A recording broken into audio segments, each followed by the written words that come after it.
You're listening to the Fed and Fearless podcast.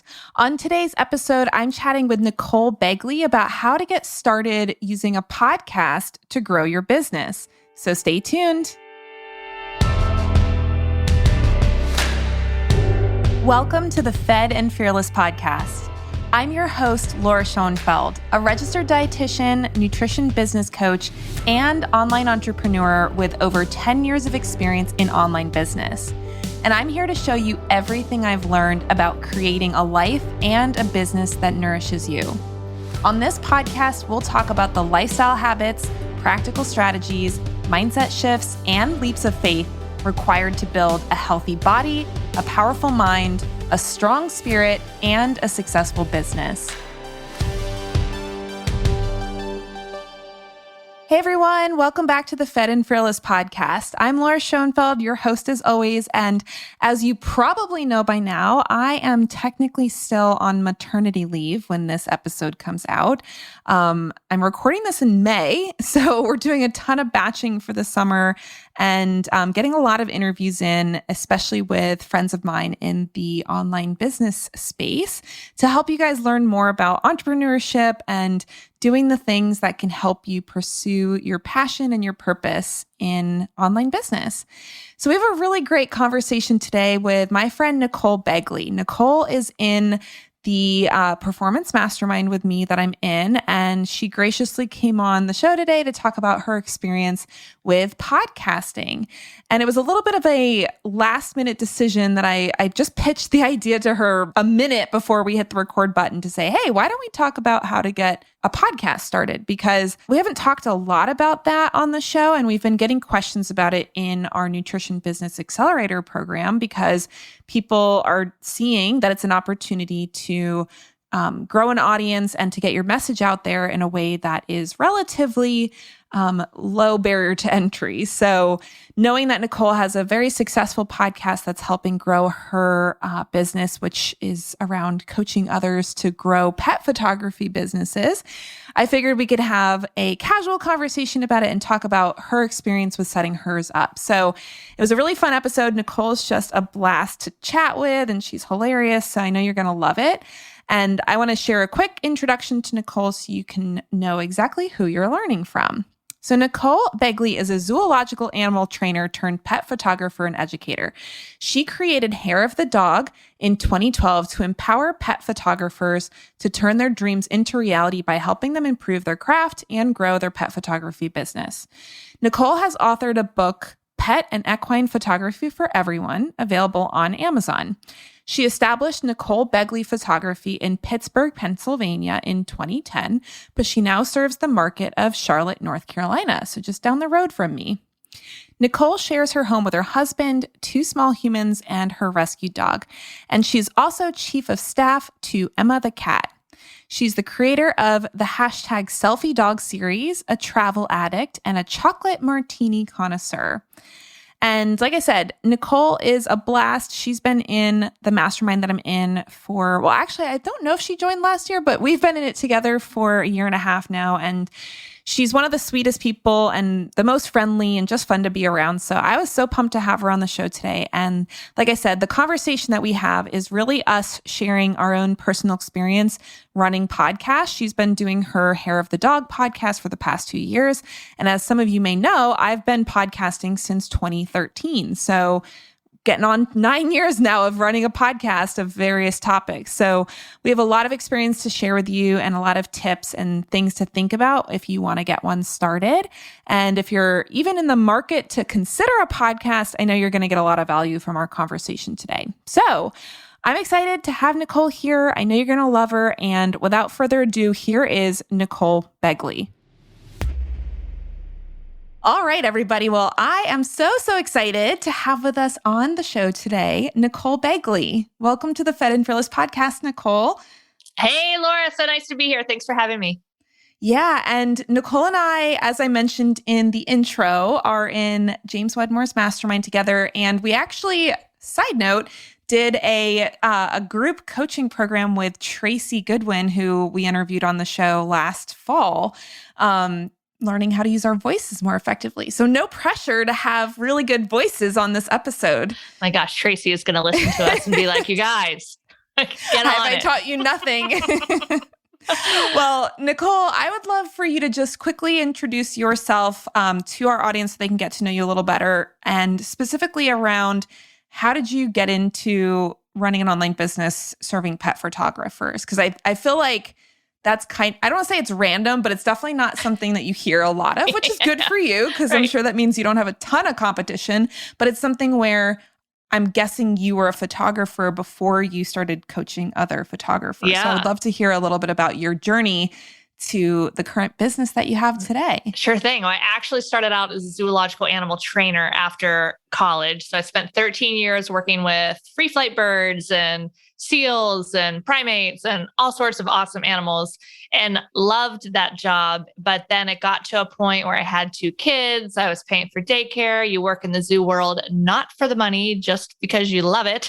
And I'm looking at daycare bills and my salary and I'm like, wait a minute. I like my job, but not enough to like basically work for free. And so I was looking for something else. I've always had this entrepreneurial spirit and I'm like, I could train people's dogs because I really know animal training a lot, but I didn't have the patience for like when they would not do the work and come back next week. Like, I don't know, my dog's still doing it. Oh my God, did you not do the work? Like I know my limits. And I love photography. So I started a photography business back in 2010 when my son was born. And gosh, that's been 12 years now, which is insane. And in about 2014, I started kind of teaching some workshops, helping other pet photographers get started in the pet photography business because I love the business aspect of it. I mean, I love the craft, but I really love the business. And a lot of photographers really love the craft and really don't want to give much attention to the business side. But anyway, I started helping people out with like in-person workshops. And then I realized, oh my gosh, I'm teaching the business that can be done at a bigger scale than just, having a couple people at a time. So I started to move some things to an online business and created Hair of the Dog Academy, which is where we help pet photographers grow their craft and increase their business. And that was in 2016. So it's been a hot minute, but it's been super fun. That's awesome. And it's so funny. Fun fact, when I was not so little kid, but I think I was around like 8 or 10, I wanted to be a SeaWorld trainer. Oh, that was nice. like my dream. Before I saw the Blackfish movie, wanted to work with the killer whales. I won't go into the Blackfish movie, but I don't know. There's a lot of propaganda in there that is not necessarily true, but that's not what this is about today. That is not what this is about, but I'll have to talk to you about that later. Yeah. I feel like that reminds me, I'm in the ancestral health paleo world a little bit, not as much as I used to be, anywhere near as much as I used to be. But anytime I see like a vegan movie come out, I'm always like, but is that really accurate? Exactly. So I could see that being the issue for you in Blackfish. So anyway, I don't want to start talking about killer whales because that was like my thing when I was growing up. So, but what I was going to say is that I always love hearing people's journeys to creating their businesses because I'm kind of similar to you in the sense that I actually really enjoyed the business and the strategy and all of that piece as part of growing my business. And as much as I enjoy the nutrition side of things, it was one of these things where I saw kind of the merging of the skill sets coming together. And I'm sure you had a similar experience where you're like, I'm a really great photographer and I can teach people how to be a good photographer, but I'm also this really amazing business strategist. And that's something that not a lot of people necessarily enjoy or have the patience to learn and experiment with. So, and I know today we wanted to talk about podcasting as a way to grow your business. And the reason why I was inspired to talk to Nicole about this is because we have a few people in our business coaching programs between our Nutrition Business Accelerator program and our Next Level coaching program for the post NBA students that want to either have a podcast or have thought about having a podcast. And between the two of us, I think we've been podcasting for a while.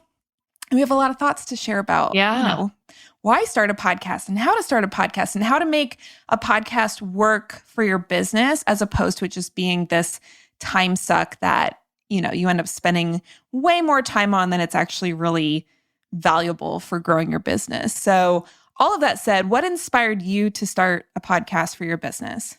Oh man. I'd have to think back and see like why I went to that. It was definitely a way to start to connect with people more. I had created kind of by accident a really big Facebook group ages ago, like right when Facebook groups were starting, because I saw the reach on my Facebook page was going down drastically. And I'm like, oh, I'll just create this group for pet photographers. Well, it got really, really big. And we actually no longer have it open now. We moved the group over to Circle. But I used to do live videos in the group. But I don't know. I have a horse. So I end up going out to the stables fairly regularly. And if it's going to be later in the day, I'm not going to shower like right now, actually, this video. So the showing up live, like, I don't know, I wouldn't like take a shower till later in the day and I never felt camera ready. So it's just like, it became this big, oh gosh, I don't know. And I loved the medium of just like chatting with people about their business or about their craft. And my big reservation was, I teach photography, which is a very visual skill. So I was like, can this be done on a podcast? But yes, it can. There's certain things maybe that aren't right for the podcast, but so many of the conversations go so much deeper than like, actual visual things. So it's been just a really great outlet to connect with other photographers, to showcase my students, connect with other educators and leaders, talk about the mindset that, no matter what industry you're in, we all have this imposter syndrome, these confidence challenges sometimes, like just wondering, am I meant to be doing this? And productivity and, getting done what needs to get done in a week when you look at your calendar and you're like, oh my God, what was I thinking? So yeah, it ended up being this just really fun outlet.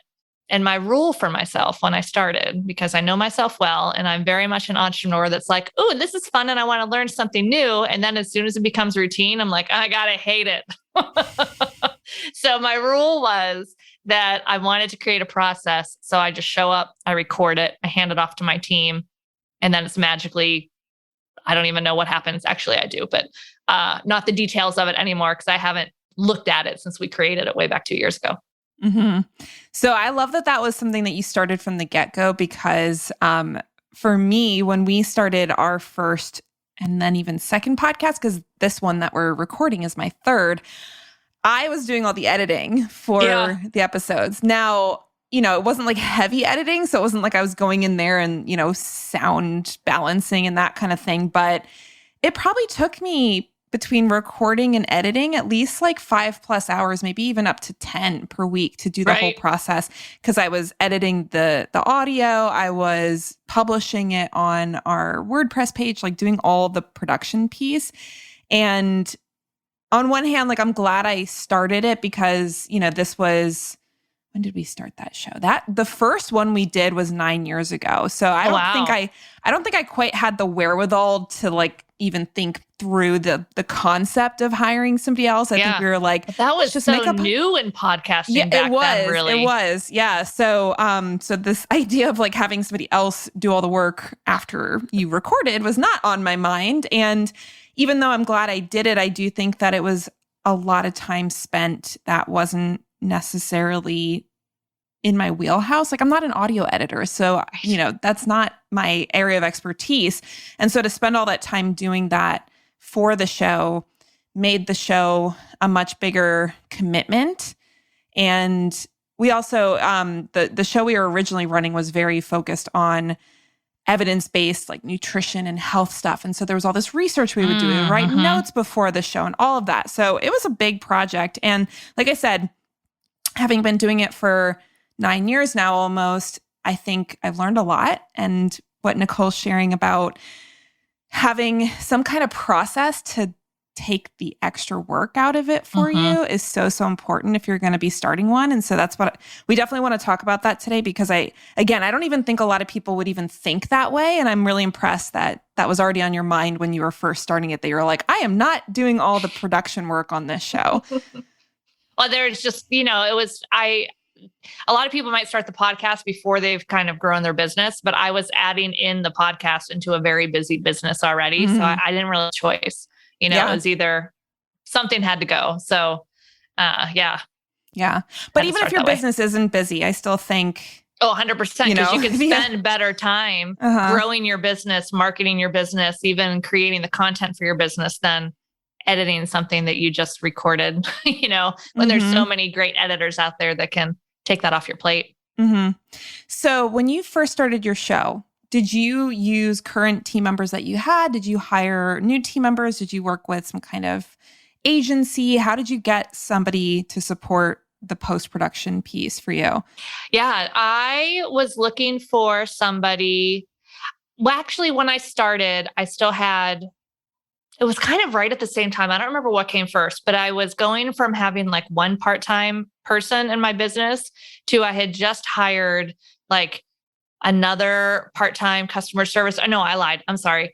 There was a transition. So my previous employee was moving on and I was hiring someone else new in that spot. And I, at the same time, was then looking for someone to be this podcast editor, more of a general VA.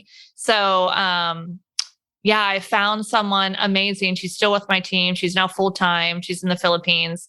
And I originally hired her as her main job would be to edit the podcast and basically take the podcast through the process. I did have a copywriter that was separate that would write the email and the show notes and that kind of stuff.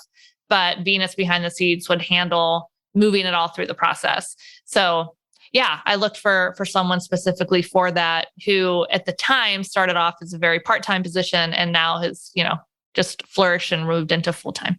And then for a more like ticky-tacky explanation, did you, for the first couple of episodes, literally do it all yourself, or how did you actually come up with that process? Oh, yes and no. I never did the editing because I do not have, I have slight skills to like go in Camtasia and do like some like, psh, psh, those are technical terms, the psh, psh,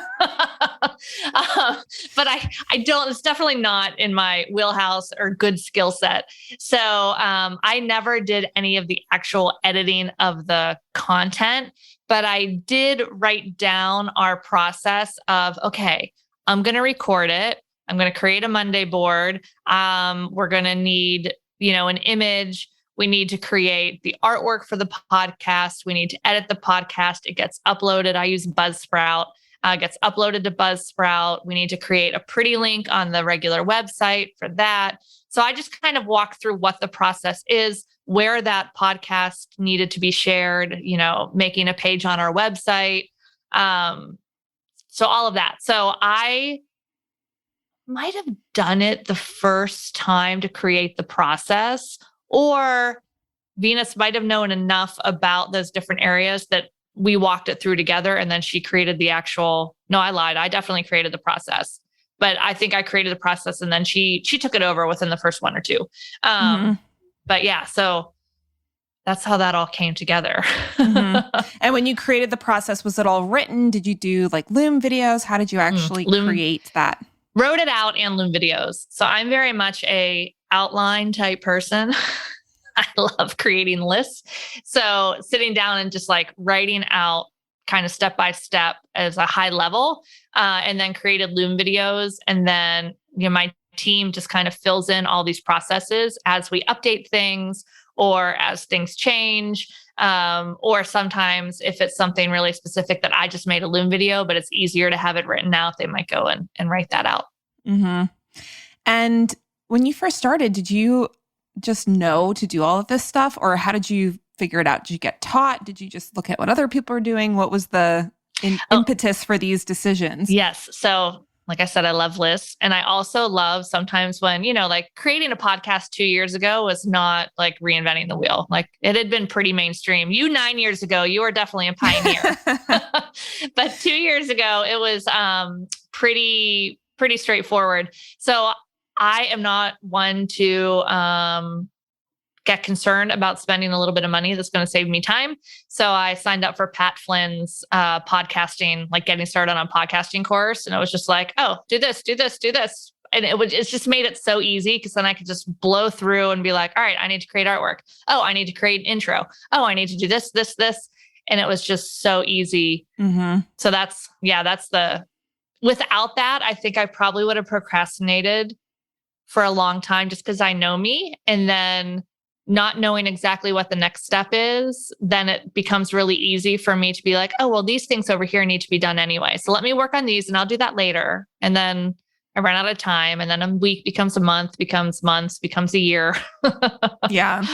Yeah. I was curious about that because it seems like you had a lot of knowledge about what needed to get created before you started, which again, I mean, when I started, like you said, it wasn't a super common thing to be doing. I don't know if any of those type of courses existed. Right. So we were just imitating basically I say it's myself and Kelsey Kinney, who a lot of my listeners will be familiar with. We used to have a show called first it was Ask the RDs, and then it transitioned to the Ancestral RDs.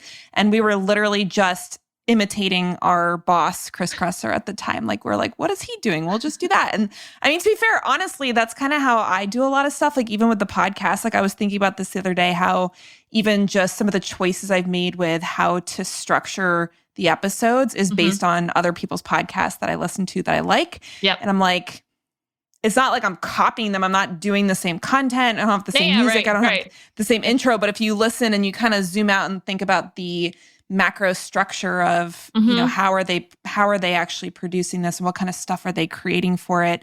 That's generally been a lot of how I've learned about things like podcasting. Because I don't think I've ever done any formal training on podcasting that I can think of.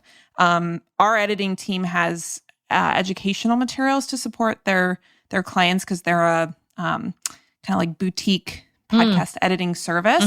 But I, you know, when I first started my show, I definitely didn't have any sort of like formal education or formal checklist to follow. It was just like, what are other people doing? Let me just do that and we'll figure it out. So lots more resources that exist nowadays than what used to be around in 2013. So is there anything that you feel like was a learning experience or I messed that up kind of experience when you first started your show? Yes, actually. There was a period of time where I didn't really listen back to it, which I think has a great place. I mean, you don't have to get crazy and, you know, pick things apart with a fine-tooth comb and listen like to, you know, because none of us really like the sounds of our voices. Sorry, Tracy. But, you know, we all listen to ourselves and we're like, oh, we're so critical, right? So for a while I didn't listen. And then I kept on getting a couple comments of, oh, it's great, but the host seems to be cutting the person off. I'm like, huh? So I went to listen, and the way my editor was editing, like there was this little thing that would like take the pauses out, but it made it so it was just like, it sounded like like I was just cutting people off all the time. And I was like, oh no. So I told her, I'm like, well, let's not do that. Just basically like, we just let it go. It's a straight conversation. And if there's something in there that we mess up that we need to edit, we can do that. But for the most part, it's just like balance some sounds, add the intro, add the outro, and cut anything in the middle that we need to cut. Yeah. But, so definitely listen, at least periodically, every once in a while. And the same thing, I actually have someone on my team listen every once in a while too, because on Buzzsprout, I think other platforms are starting to allow you to do this too. You can have this dynamic content, which is awesome. So if you have a program coming up, you can create a little like podcast advertisement that you plop into your feed, and every single episode that anyone listens to while that's up can have that special kind of commercial at the beginning or the end. And you can even put it on individual episodes or all the episodes. It's awesome. But anyway, the way that one was, I don't know if it was an issue with the import or if we just had some dead air on the end of it. But it would be like this little commercial, and then there'd be like quite a bit of a pause of dead air before it got started. And that's just kind of, as a listener, you're like, oh, is this still on? Is my thing working? So, you know, just every once in a while, having someone take a listen to the podcast just to make sure that it sounds good. Because people won't always reach out and be like, hey. Like, you know, we had that happen one time. I can't remember when this was, but it was some episode. Somehow the audio got really messed up in the upload process, because it's tech, right? So this kind of stuff happens and you don't always know for sure. But I think it was from them uploading it into, we use Libsyn for the hosting. And it like the guest and I both sounded like chipmunks. Like our audio had gotten like warped, and it was like, and I was like, oh my gosh, like it published like that. And I was like, oh my gosh. And I forget how it came up. I can't remember if my team member told me or somebody, I actually think somebody DM'd me on Instagram. I was like, is there something wrong with this episode, or is it just my player? And I listened. I was like, oh, we have to fix that like right now. This is so bad. So anyway, it was, obvious. Actually, now that I'm remembering, it was somebody on Instagram that, actually, now that I think about it, it's so funny. I feel like both you and I are like, wait a second. Wait, no, back up. I actually, now that I think about it, I actually think it was the guest that was like, I was listening to the episode and my voice sounds really weird. Crazy. Yes. And I was like, well, let me hear. And then I listened. I was like, oh, that is definitely not what it's supposed to sound like. So yeah, I definitely agree. Like, you don't have to listen to every single episode, but checking in once in a while to make sure it's still, especially if you're not the one editing it, obviously you don't know exactly what it's going to sound like. And I'll do that sometimes. And I, another side note, I think it's pretty funny that you mentioned your editor was originally cutting out those pauses, knowing that Tracy teaches us to purposefully have pause, and that makes it a better quality audio. So the idea of pulling all of them out, and this is a little hot tip for you guys that haven't worked with Tracy, if you're going to have a podcast,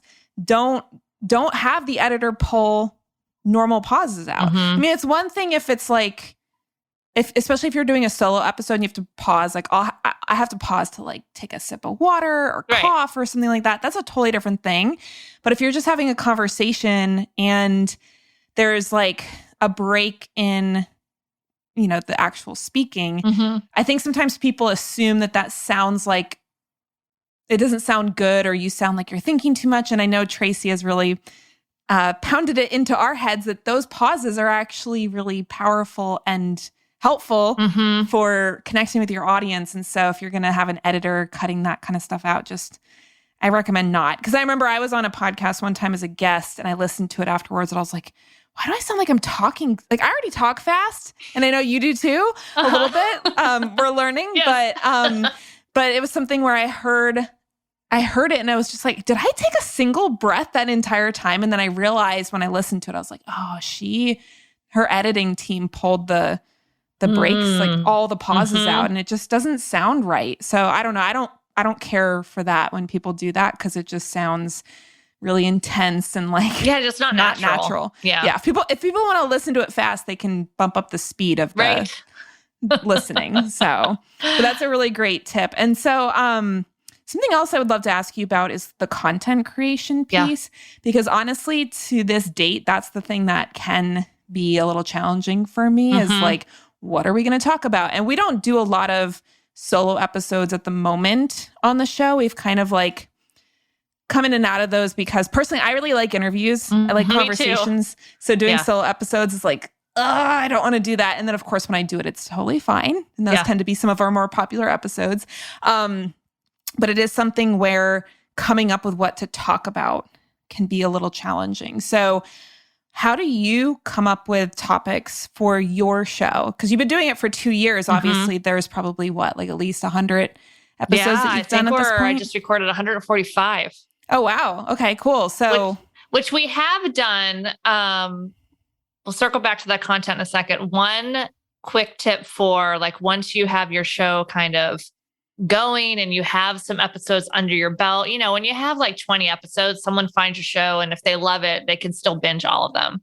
But I mean, I have 150 almost. Like, no one's going to binge 150 episodes of my show. I mean, if you do, that's great. I love you. It's awesome. Thank you. But most people are not, and even going through so many to see topics that you're interested in can be really challenging. So what we do periodically, which also increases our number of downloads and gets more great content into the ears of our people, is to periodically go through and do like a Throwback Thursday, where we just do a best of and replay an old episode. And I'll just record a new intro and just let people know, hey, we originally aired this back in blah, blah, blah, but we thought it was great. So blah, blah, blah. And is that a second episode for the week? Yeah. Oh, okay, so we'll cool. sometimes do that. Like Tuesdays is our new episode all the time.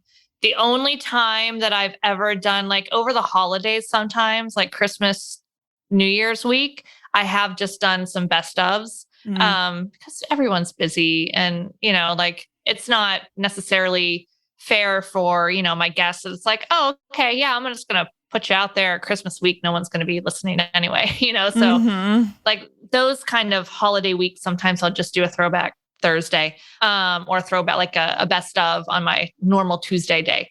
But for creating regular content. Well, can I pause you for a second? Absolutely. I was just going to mention, it's really ironic that you say that because at the point of this episode coming out, we would have already had, I think, like 4 rebroadcasted episodes for the summer of 2022 because it's so weird to talk about at the time of this publication. So like months down the road, because we're recording this before I go on maternity leave, we were debating about whether we wanted to take a break from the podcast. Because I know some people will do like seasons and they'll do breaks and that kind of thing. And I was like, people feel forget like that's, about it. Yeah, I think it's gonna like lose momentum and stuff. So what we decided to do instead was to, first of all, batch a bunch. So like, again, we're recording this, I'm still pregnant at the time of recording. And then we went in and found our top 5 most downloaded episodes ever. And we're like peppering those in across the summer as well. So it's kind of like a combination of new episodes and rebroadcasted stuff.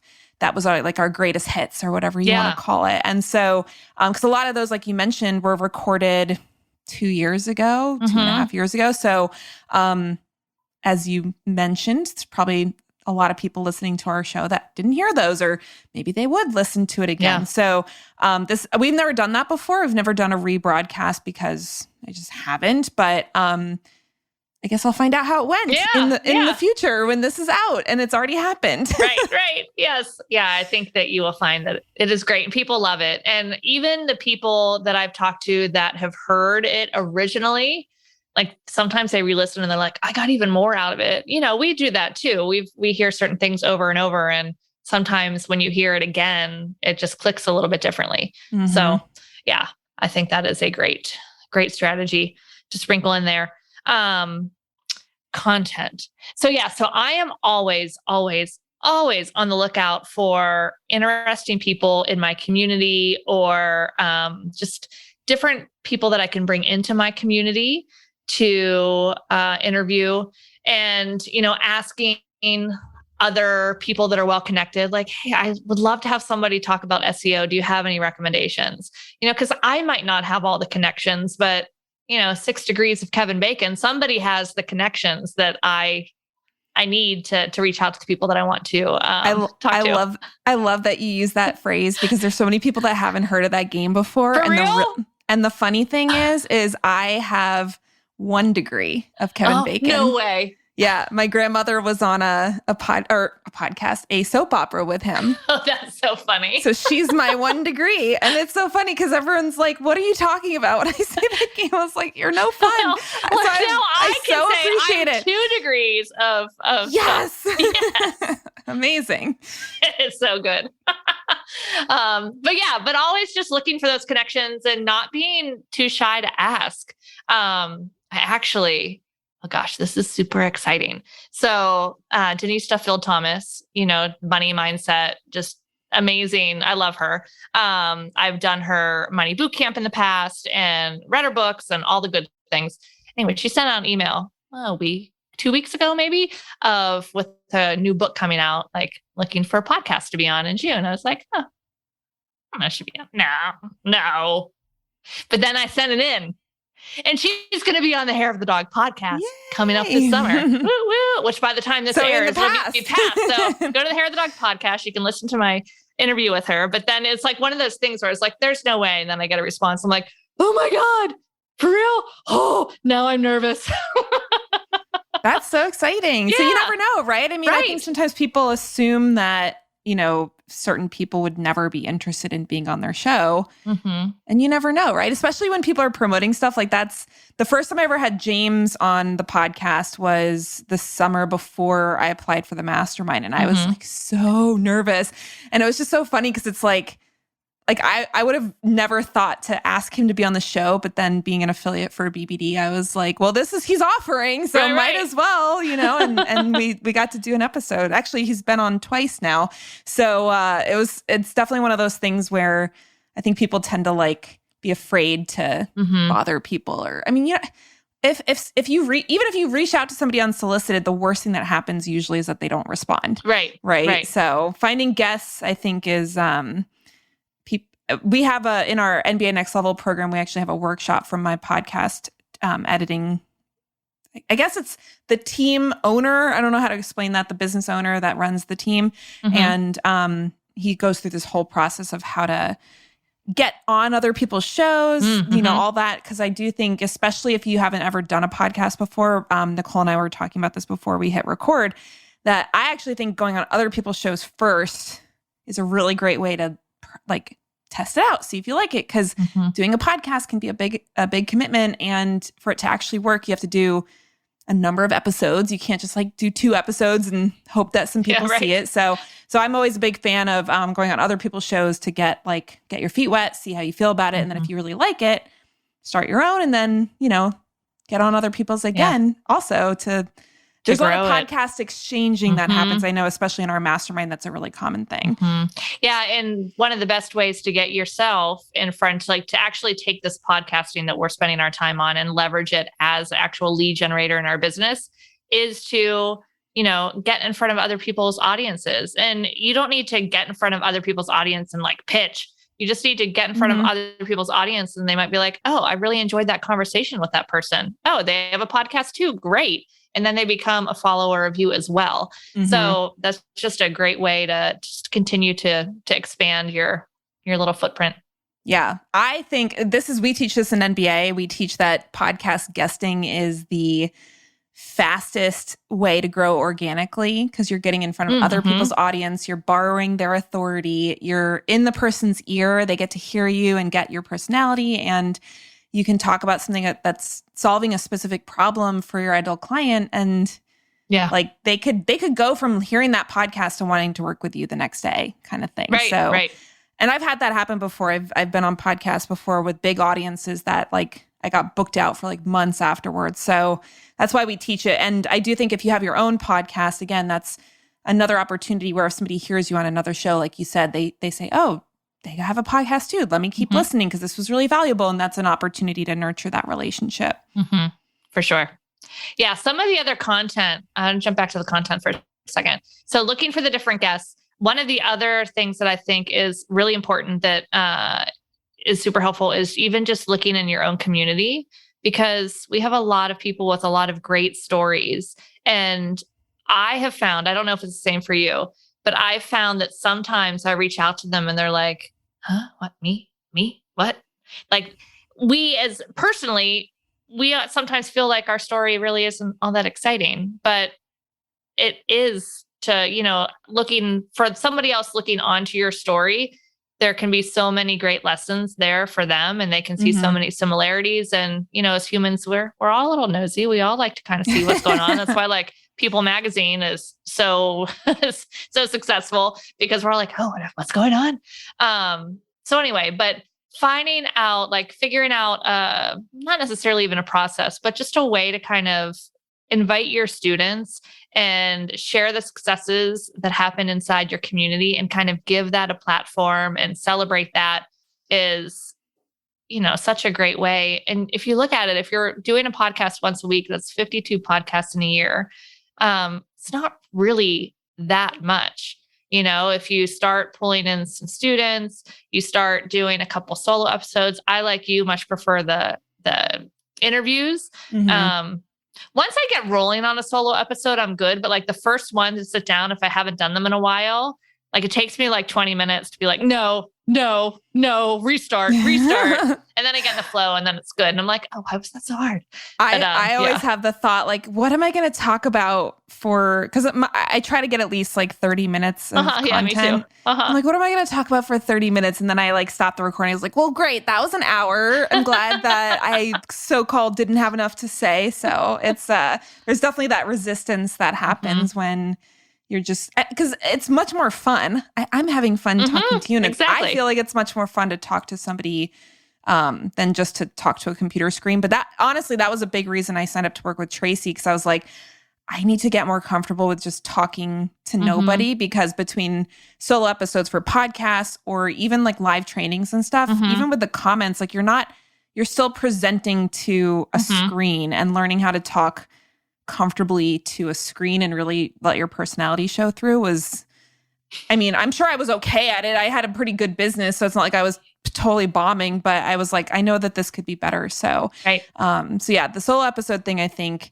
part of it is content creation, but that the other part of it is actually how do you record an episode and not sound like a robot or not read off a script? Yes, I can tell. Maybe not everybody, but I've listened to a couple of podcasts where it's like, you are totally reading, and it feels inauthentic, might be a big word, but it just, I don't know, like you lose a little bit of that connection that if they were just actually speaking from the heart, I feel like you're just more connected to their message. I don't know. That's my little mini soapbox. Yeah, no, I feel the same way. So how do you prepare for solo episodes then? I usually just make an outline. So I kind of think about, all right, what are we talking about? What is the outcome that I want my student or listener to have? And how can I help them? What do they need to know? And I just kind of outline it out. There's a lot more pauses. There's a bit more editing that my team has to do in those solo episodes than the interviews, but it's all good. Yeah. I think we have the same situation with my solos. Sometimes I'm like again, sometimes I just have to cough, and I'm like, I can't just like mute. You know, if I'm talking with a with a guest, if they're responding, I can like mute the mic and get off the screen or whatever. But so when it comes to actually coming up with what you're going to talk about, where do you source ideas for content, and how often do you do that? I kind of have a running list. So I use Monday to organize everything in my life and business. I mean, which we're looking at the time of this recording, we might already have moved. My my integrator is like obsessed with it, because she's in you have a team member in James's ILA. Okay. So Nicole and I both have team members in a leadership and like integrator training program that our coach James Wedmore launched this year, and they all talk to each other and they see what each other are doing. And so now my integrator Jen Zacconi is like all excited about using Monday. And I was like, that's great that you're excited. Go for it. Have fun. Like, this is not something I want to be super involved in, because I don't have the mental bandwidth right now. So right. Anyway, so you use Monday.com to keep a running list. Yeah. So I have my podcast board, which is like a list of every single podcast we've ever released. If it was a guest or solo episode, what the release date was. And then we have our, all the tasks. So like, did we upload it here and there and create the website, and what's the link and blah, blah, blah. I say blah, blah, blah a lot. But anyway, on that podcast board on Monday, I have because on Monday you can do different groups. So we have like our archived one, and then I just keep at the top kind of the last 10 or so. And then I have another section that's just like brainstorming. So I can just have this running list of like dream guests, of students, of follow-ups from previous episodes. I'm like, oh, that might be good. Or even sometimes of just like a random thing. Like, I need somebody, I need to talk about SEO, but I don't necessarily know enough about SEO myself I need a guest. So I can just kind of start keeping running tabs on that. Yeah, that's something I feel like coming up with the content. I don't know if you're like this, but a lot of times I feel like I come up with ideas very spontaneously when, something comes up on a coaching call, or just random ideas pop into my mind, or, just have a conversation with someone. And so I feel like keeping a list like that, where you can, when those ideas come up, jot it down, because you're not going to be recording solo episodes all the time. Even if you do one every single week, like you might have more than one idea in a given week. And something we did recently that I was like, I should start doing this more often is we actually pulled a clip from one of my coaching calls from our MBA program. And I tend to go on monologues sometimes when I'm like passionate about a specific topic. And this was a monologue about the concept of being overwhelmed. And it was funny because that day that we did the coaching call, I think this was in February when we were in Scottsdale for our retreat. And I had just gotten there that day, and it was like the retreat was starting the next day. And I was like, oh, I got it. The episode was due that day. And I get off this coaching call and I'm like, why don't I just use that? Like, why do I? Because I was like, this was such a good conversation. I should do this for an episode. And then I was starting to write some notes about what I would say. And I'm like, why do I need to try to recreate that? Why don't I just cut that section and upload it? It was like a 25, 30-minute section out of a 2-hour call. And I was like, that worked so well. So that's something we're trying to do more often in content creation in general, is kind of pull little snippets here and there from our coaching calls. Because for me, I don't know if you ever experienced this, but for me, there's like some kind of weird magic that happens when I'm actually interacting with people. 100%. And I'll start sharing stuff and my team member will be like, oh my gosh, that was so helpful and valuable. I was like, I don't even remember what I said. I don't know why I said it.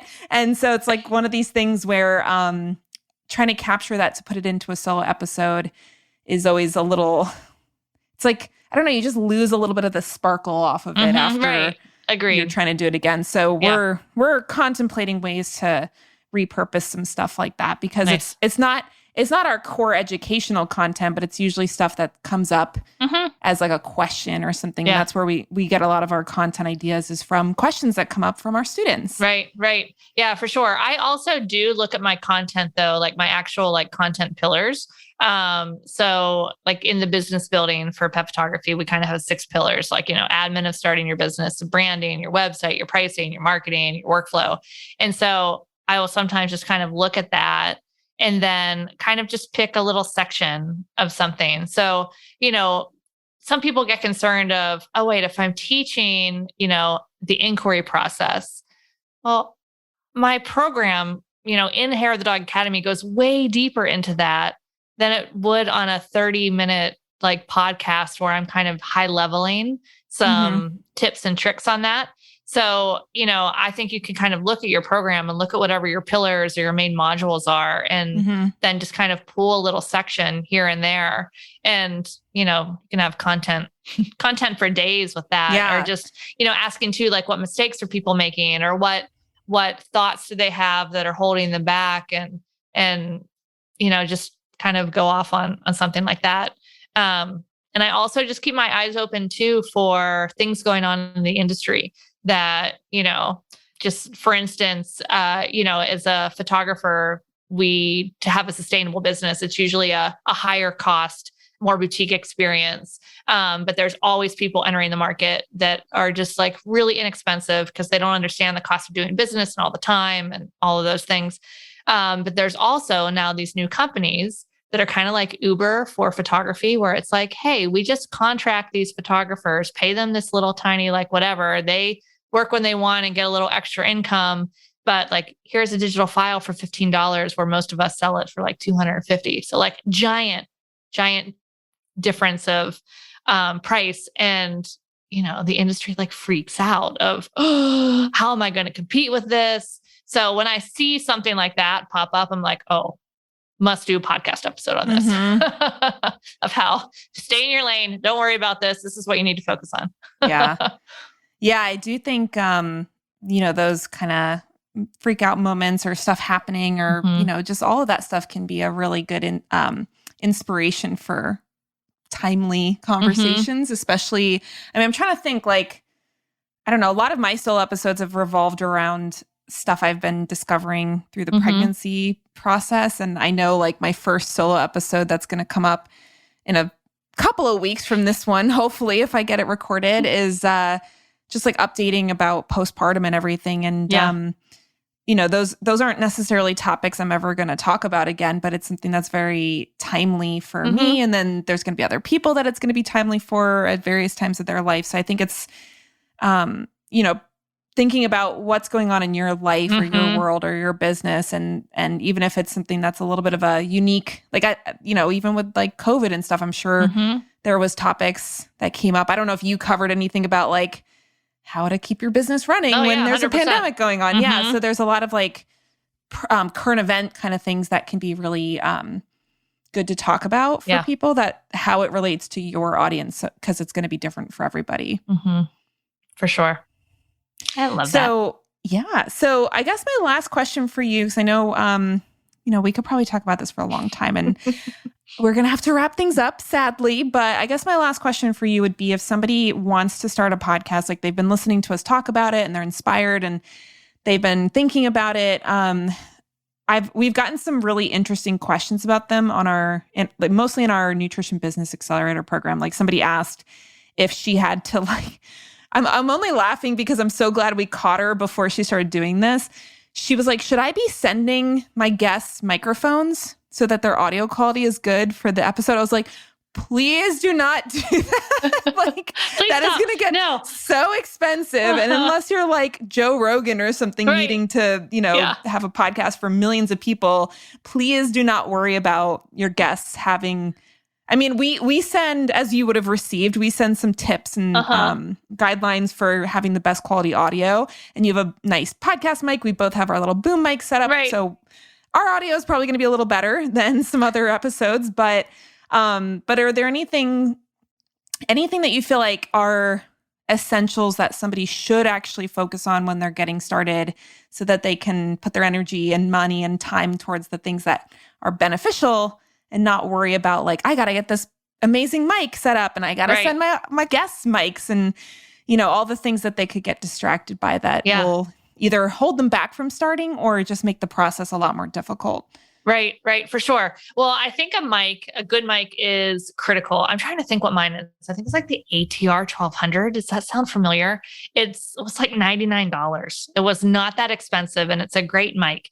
So like I think my whole podcast setup is definitely under $200. Like, even the boom arm? Yeah. Oh, nice. It was not expensive at all. It might not be like the best quality, but it works. And the mic is good. Great. Yeah, the mic is good. And the arm has been fine. And it's been on my desk for 2 years and still working great. So, so I think having a baseline of equipment is important, but you don't have to break the bank for it. Mm-hmm. And then really, I think the biggest thing to get started is to just kind of ask yourself, all right, what's the goal? What's my intention of this podcast? And then how can I utilize this as a tool in my business so that all this time I'm spending on it is beneficial, mm-hmm. So what does this podcast journey look like? I create it, we edit it. Okay, then what? What do we do with it?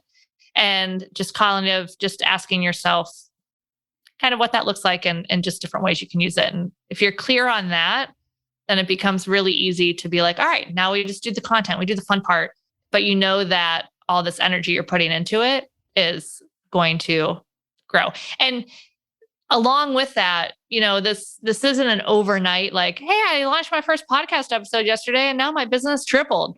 Like it's like YouTube, it's a long game, mm-hmm. but my numbers is just every month they just keep, some months dip a little bit, but for the most part, the trajectory of monthly downloads has continued to grow. Mm-hmm. So this is definitely something that takes a little bit of time to start to see the results, but mm-hmm. if you enjoy it, it's 100% worth it. Yeah. And have you done anything outside of just consistent good quality content that would help you grow, like contests or anything, like promotional strategies that? Not really, no. Mm-hmm. I've been on a couple podcasts. I haven't been on some others in a while, so I should probably do that again. But really, it was just being a guest on a couple podcasts, letting people know about it. And I think the weekly emails are really important to let people know that, hey, there's been a new episode. Because otherwise people you get busy, Yeah. So, yeah. Yeah, we do the weekly emails. And then I've thought about doing some kind of like review contest mm-hmm. or something like that to grow it. But I agree that being on other people's shows is a really great way to organically grow it as well. And It's like you said, it's a long game, and some people get success faster than others. Something I always like to think about is, because I think sometimes it can get a little discouraging when you see like, oh, I only have like 400 downloads per episode or something mm-hmm. like that. And it's like, you hear about these people that are like, oh, we just hit our 2 million downloads after doing it for 2 years or whatever. And something that I always like to remember is that, like, imagine if you were in a room speaking to an audience of 200 people, like on a stage. Right. How would you feel about that? Would you be like, oh man, it's only 200 people? Or would you be like, oh, this is like a huge audience, right? So I always try to remember that because, like, sometimes I think it's really easy to compare, or to think you should be at a certain number, or to like get overly attached to the numbers. And not that growth isn't a good thing. Of course, like, we're always looking for ways that we can get more listeners and have better content. But I do think just remembering, like, anytime you can, and this goes for any audience, like your Instagram followers or email lists. It's like, imagine if you were speaking to a room full of, you know, a few hundred people. How exciting would that be? So I think that can help with some of the getting things off the ground and being like, oh, I only have like 50 listeners an episode. It's like, yeah, but imagine a room of 50 people here to listen to what you have to say. And you have some opportunities with a smaller list or a smaller audience that those with a bigger audience don't. And that is, you can have the time to actually have some personal interaction with people, you know, and really try to elicit that from them and actually be there to respond. So, you know, there's some advantages too in that during that growing period. So yeah, the grass is not always greener. yeah, for sure. So before we wrap up, any last minute words of wisdom, advice for anyone who's considering getting into this podcasting strategy? Yeah. My advice is, if you are considering it, there's probably a reason that you've been considering it. So definitely explore that. Don't feel that it's like this big insurmountable mountain. It's really not that complicated. If you want step-by-step, there's directions out there that you can just grab a quick course and just walk you right through it. You'll be up and running in like 2 or 3 weeks, quick and easy. You know, or you can kind of figure that it's not that hard. There's a lot of people that could probably even ask questions if you don't want to do the course or anything. But it's a great thing. So if you feel called to be wanting to take your business in this direction, it's not too late. I've heard that a lot too, where people are like, oh, there's so many podcasts now, there's not room for another podcast. Of course there is. So imagine if they said that about like TV shows. Right? Yeah. It's like, just open up Netflix and look at like the thousands of things you could watch. And then it's like, oh, there's so many TV shows out there. I guess I shouldn't make a new TV show. I don't know if that's how that works. Yeah, for sure. So yeah, so just do it. Awesome. Well, Nicole, it's been so fun to chat with you and to have some random conversations about killer whales and Kevin Bacon. Was not planning for that, but this is why we're friends. So if people want to get to know you better or to listen to your amazing podcast, where can they find you? Sure thing. I am at the Hair of the Dog podcast and hairofthedogacademy.com for all of your pet photography needs. If you're looking to improve your pet photography or grow your business, or if you just want to say hello, that's fine too. Amazing. Yeah. If anyone decides that health and nutrition is no longer their passion and they want to go photograph pets, there you go. You know who to go to learn that, which is, I don't know. Sometimes I remember I saw recently somebody posted in this dietitian Facebook group that she was like feeling really discouraged about her education to become a dietitian. And the way that she was coping was looking at other non-nutrition related degrees that she could get. She's like, I'm looking at a master's in archaeology. I was like, oh, that's different. So don't know what the demand for archusology services is out there, but you know, good luck. And whereas pet photography, I mean, you know, if my husband wasn't so disturbed by my attachment to my dog, maybe we'd be looking at that, because I think he thinks it's like, I've shown you photos of my dog, your right? dog's beautiful. He's quite the little model. So I feel like we're missing out, but I love what you do and I love how you do it. So thank you so much for coming on the show and chatting with me today, Nicole. Of course. It was great. Thanks for having me. Yeah. And thanks for hanging out with us, everyone. We'll see you here next week on the Fed and Fearless podcast. Take care. Hey there, Laura here again. If you're anything like the hundreds of health and nutrition entrepreneurs that I've worked with over the past few years, you want to create an efficient, structured, and organized online health office that saves you time, maximizes your impact and your income, and provides a great experience for your clients. But maybe you've been told falsely that all you need is free tools like Google Calendar and Google Drive to make that happen. Or maybe you know that you need to use a client management software like Practice Better, but you feel overwhelmed trying to figure out how to set it up in a way that actually saves you time rather than wasting it. Either way, the fact is you need a well-oiled client management system, one that works for you like a team member if you want to have a successful online health and nutrition business.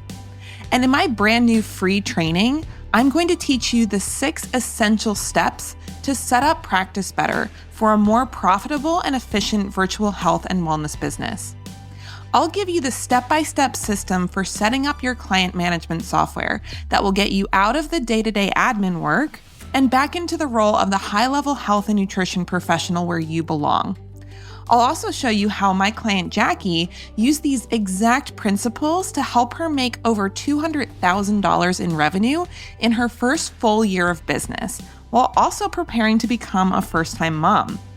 And by the end of this 60-minute training, you'll finally know the best way to create an efficient, structured, and organized online health office that saves you time, maximizes your impact and income, and provides an amazing front-end experience for your clients and customers. To get access to this exclusive brand new training, go to practicebettertraining.com and select the training day and time you'd like to attend. And don't worry if you can't make any of the times listed. We'll be sending the replay to all registrants, so just be sure to look for an email from hello@lauraschoenfeldrd.com to get your personal link to join the training. Having a well-organized client management system is a non-negotiable when it comes to building a financially successful online health business that doesn't burn you out. And I can't wait to show you the exact steps to doing so in the fastest and most efficient way possible. Go to practicebettertraining.com to sign up now, and I look forward to seeing you on the training.